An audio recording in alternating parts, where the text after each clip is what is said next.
What's up guys, today we're going over the new raid rocket, finally the when and where, and this thing might just be the new DPS King in Destiny 2.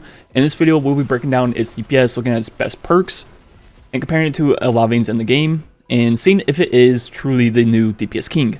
So the when and where is an adaptive frame 20 RPM rocket launcher that has some pretty interesting rules on it. So on the left we really have 3 different things you could choose from.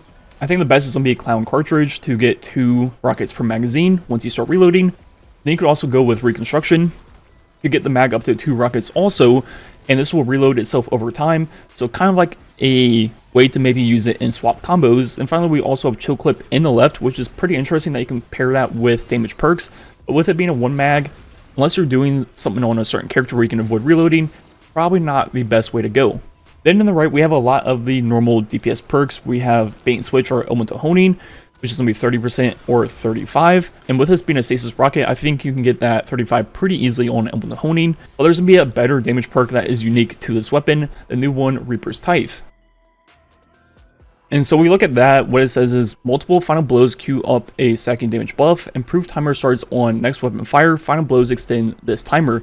So looking at how this works on the rocket, normally the base rocket damage is 2139, and if we get 2 kills with this rocket, we'll get the perk Reapers ×2 ready, and as you'll see, there is no timer on the perk until you shoot it the next time. So unlike a lot of other damage perks in the game, this is actually realistic to use for a boss fight, and we do damage to Carl. Once we shoot, the timer will then start at 16 seconds, and it will be a 20% increase at ×2. And we can get this even higher with 3 kills with 1 rocket, getting the Reaper's perk ×3 ready.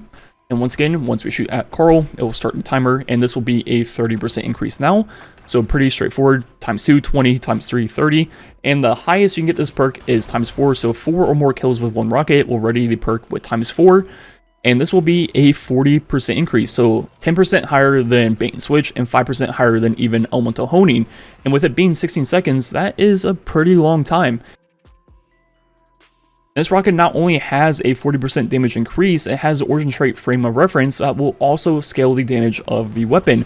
This one is very unique, and it kind of reminds me of an old glitch of storing damage perks, and I think that's where they got inspired for it. But when you get kills with a weapon, you'll get a stack of point of reference, and it's only lasts for 7 seconds, but when you stow the weapon, it will pause the timer. And just like Reapers, this will scale higher and higher. The highest you can get is going to be ×5. So if you shoot the rocket and kill 5 enemies, you can get ×5 of point reference and ×4 of Reapers. And then you can stow the weapon and just have both perks ready when you need to do damage. And at ×5 on this perk, it's going to be a 7% increase. And this is not a melee, so these things will still multiply. So it's actually going to be a 50% total increase to the rocket damage with both Reapers ×4 and point reference ×5. And with clown cartridge on this weapon, or reconstruction with the 2 mag, you can actually shoot off 4 shots with point reference before the perk runs out. So going into a boss fight, you just have to kill 5 things with a rocket for at clear, reload the weapon, and just stow it and have it ready for the boss fight.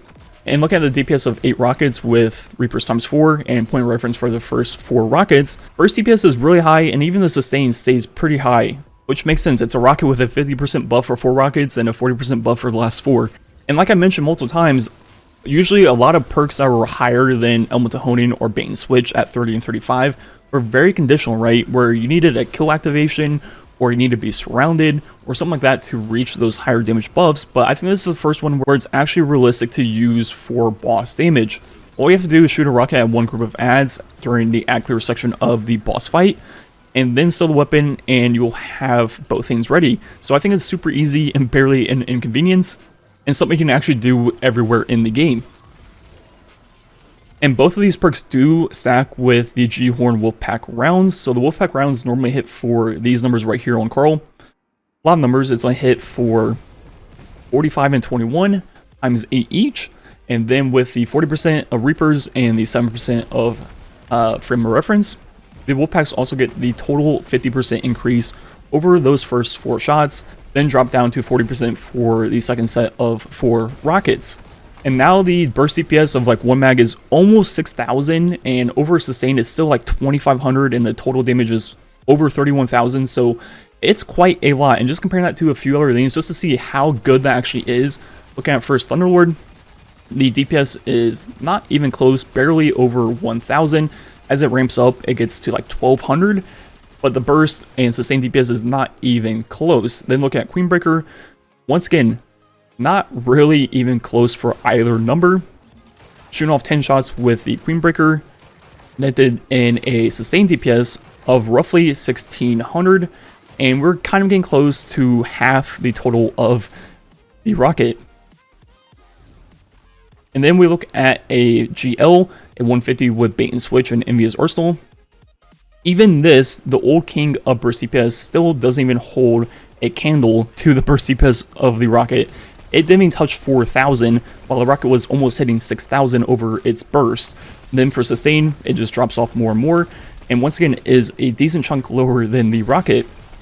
And the final thing I'm going to test in this video for long range is this going to be Levy's Breath. You can really test wherever you want, but trust me, nothing's going to touch the rocket for regular burst and sustained DPS.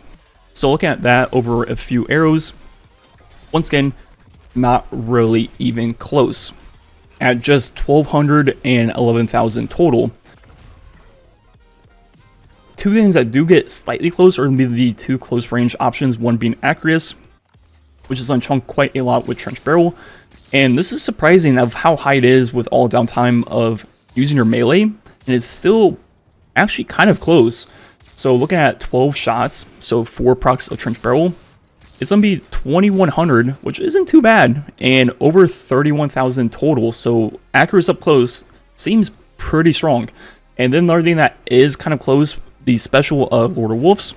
And this is going to be lower than Acreus, but for a special, not too bad at all, at roughly 18, almost 1900 DPS, and a pretty good total for a special weapon. So overall, the when and where is definitely the DPS king of straight up single weapon DPS and sustained DPS. Most options are kind of competing against it in terms of like long range, really aren't even close. Some of the close range stuff is a little bit more competitive, but still a little bit behind.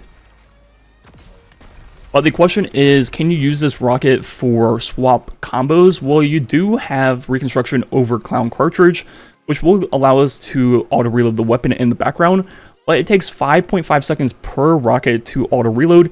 So if you think about it with the Reaper's perk and Frame of Reference, both those perks are on a strict timer, right? And you probably could get off 4 rockets still with Frame of Reference because you're going to stow it, but the Reaper's Tithe, you will definitely not get off all 8 rockets under that perk if you're using it in a swap combo. So you'd have to default back to something like bait and switch or elemental honing, and at that point it's just straight up not better than Hezin's Vengeance, right? Hezin's Vengeance also has bait and switch, but also has Envious Arsenal, which is going to be a way better swap combo perk, and more importantly the origin trait where you can get a 2 mag, so basically free Clown Cartridge with Envious Arsenal at the same time. And depending on what you're using to swap with the Hezin's Vengeance, your DPS will obviously vary quite a lot, but it's not going to be higher DPS or burst or sustain than the When and Where, but for swap combos, it will definitely still be the better rocket. So overall, the When and Where is definitely the new DPS king of single weapon DPS and sustained DPS, and even pretty competitive for total damage. But for swap combos, Hezin's is still definitely going to be the way to go. You could make the When and Where work, but in most situations, it's just going to be worse. And then thirdly, another conversation I won't get too far into, maybe I'll make a full video about it, is just to be frank, I think abilities have just outscaled weapons as a whole. As you've seen in the new raid, the best boss damage DPS strats are just spamming supers with like Thunderlord or Outbreak. So is using the best DPS weapon even relevant? I don't know. But overall, this is the best DPS in the game and probably worth farming. But is it actually going to be used? That is a different question. Anyways, I think that's going to be it for the video. Like usual, thanks for watching. Catch you guys next time.